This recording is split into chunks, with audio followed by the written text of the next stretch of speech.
In today's video, I'm going to be sharing with you my exact payday routine that helps me save money so that I can reach my target net worth of £1 million by the age of 35. This is a routine that has been instrumental in maximising every single penny that comes into my account, and it's allowed me to save around £20,000 last year, even though I was working a job that didn't pay much above the UK average salary. Now, I want to emphasise that this routine may not be perfect for everyone since everyone's circumstances are different. However, what I wanted to do was share what has worked for me, and if you can pick up some tips along the way, then my job here is done. So without further ado, let's jump into my 7-step payday routine with step number 1, which begins with checking my payslip. This is actually something I didn't used to do until a couple of years ago when I noticed an error in my pay from a previous job where it turned out that my tax code was incorrect. Ever since then, I make it a point to check my payslip every time I receive one, just to ensure that everything is in order. Now, besides checking my tax code, which is where I would say most issues happen,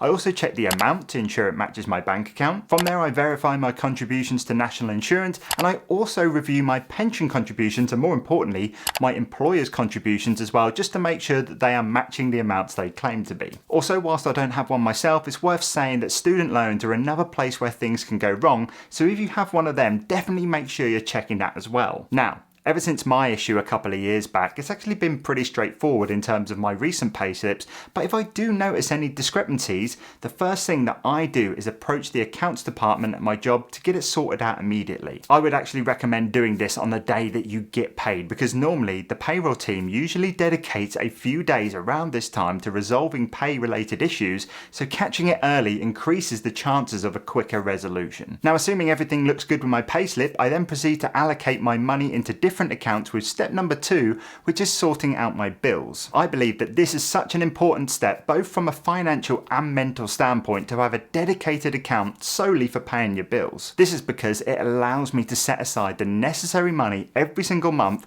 put that card away in a drawer, and be confident that my bills are being taken care of. I do tend to go on my online banking app a few times every single month just to make sure everything is okay and I haven't had any unexpected payments or anything like that, but around 90% of the time, once I have done this step, everything else just takes care of itself. Now, the reason why doing this is so important to me, especially considering I used to experience significant anxiety and stress when it came to managing my money, knowing that I've covered my bills for the month brings me such a sense of calmness around my finances, and it allows me to focus on the more exciting things, which is earning and saving more. Now, as for how much of my salary I like to dedicate into this account, it's whatever covers it really, but on average I would say it sits at around 50 to 55% of my overall salary that gets transferred into this account every single payday. One thing I do have to say is that I do understand that rising mortgage rates and energy bills might make this amount a little bit challenging for some, but as a general rule, 50 to 55% for me is still reasonable. When it comes to the provider or the account that I use for this, it's nothing special. It's just a basic current account that I've had with Lloyds Bank for years, and like I mentioned before, it really does just sit in my drawer, so there's no chance I accidentally spend it or anything like that. The only time it does come out is if I ever need to set up like a new payment for something that I would class as an essential bill,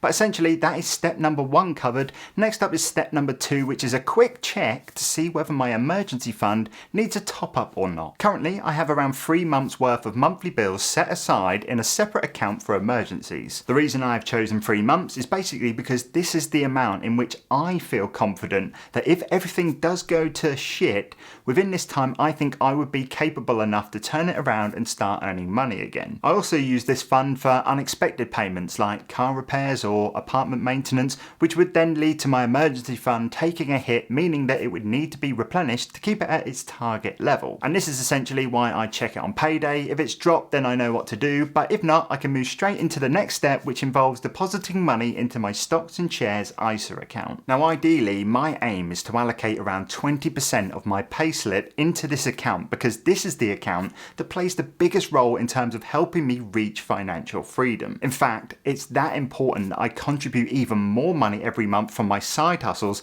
but I'll discuss that shortly. But realistically, what I like to do every day on payday is deposit around £500 into an account on Trading 212, and because it's being deposited within a stocks and shares ISA, I can contribute up to £20,000 every single tax year, and any money that I make from the investments within that, such as capital gains or dividends, I won't be liable to pay any tax on. Now for me, as somebody that has tested out pretty much every single investment platform on the market, Trading 212 is just simply the easiest to use, and it just makes this step of my payday routine so much quicker. Having said that, if you're interested in opening an account with them, I do highly recommend it if you use the link in the video description down below. Here you can get a free share worth up to £100, and it only takes a couple of minutes to sign up. Of course, it goes without saying really, but with an account like this, your capital is going to be at risk, so when it comes to picking your investments, make sure you do your own research. And of course, that research is something that I personally do a lot of myself, and I deposit my money into various funds and stocks, but I have many videos on this channel talking about where I invest, and I'll leave a link somewhere up here so that you can take a look at my most recent portfolio update. But essentially, that's the stocks and shares I use as part of my payday routine.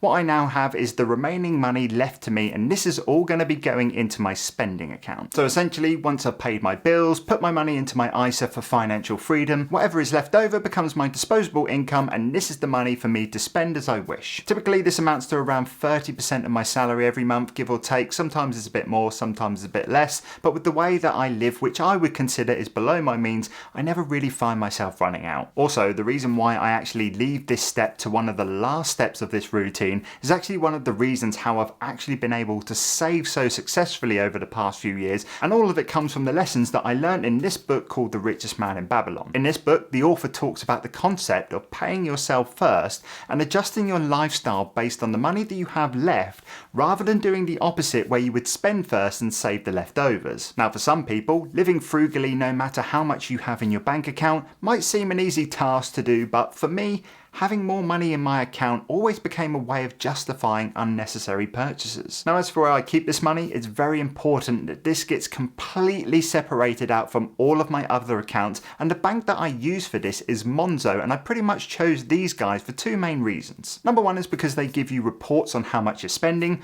where you're spending your money, and actually how much you have left to last you the rest of the month. And then number two, and my favourite, they have this brilliant roundup feature which I have turned on to help me build a little pot on the side for if I ever want to splurge out on something outside of my spending budget. Now, if you've never heard of a roundup feature in banking, it's basically where it will take every purchase that you make, round it up to the next whole figure and save the rest. For example, if I bought a coffee and it cost me £2.70, it would round up that cost to £3 and put that 30p into a separate account. But that's essentially the money allocation side of things, but it doesn't stop there. There's still a few more vital things that I do every single payday that have helped me save money so well, and one of them is setting myself savings challenges every single month. Now for most people, what they would typically have is something like a savings goal. This would be like a target amount that they're trying to save every single month. But for me, because I'm already like saving a set amount, I feel like I don't really need this, so instead what I like to do is set myself saving challenges, and I change them around every payday to keep myself always thinking about new ways to save money. For example, this month I'm trying to cut out on the iced coffees I usually get before work,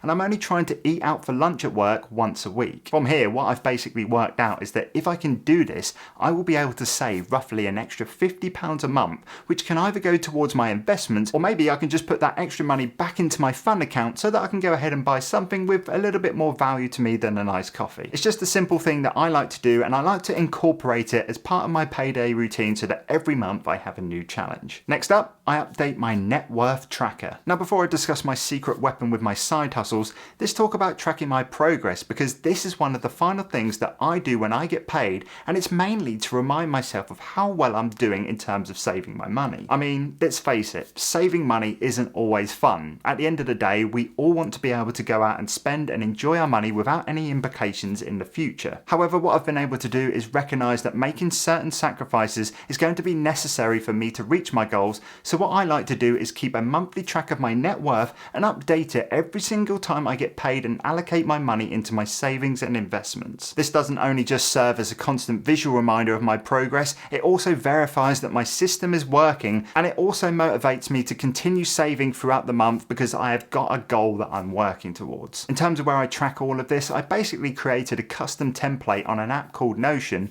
and if you wanted me to share it with you, let me know in the comment section down below and I'll see if I can work out how to do it. But for now, let's move on to the part that brings this all together, and that is the top ups from my my side hustles. Now throughout this video, I've mentioned that I don't just budget and separate my salary, I also work on several side hustles in my spare time which provide me additional income. And basically it's the earnings from these side hustles where the hard work of going through my payday routine with my salary really starts to pay off. This is because I've been focusing so hard on living without lifestyle creep, and it's because of me living without lifestyle creep solely based on my salary, any money that I manage to make from my side hustles can be entirely dedicated towards building my financial future. And that is exactly what I do. All the money that I make from my YouTube channel, my freelancing business, my coaching, affiliates and sponsorships all goes directly into my stocks and shares ISA. The only exception where this doesn't happen is if I ever need any equipment to support a side hustle, which is also classed as a business expense that I can claim tax back on. Now in some cases, some people may need to actually work side hustles to pay off a debt or cover immediate expenses,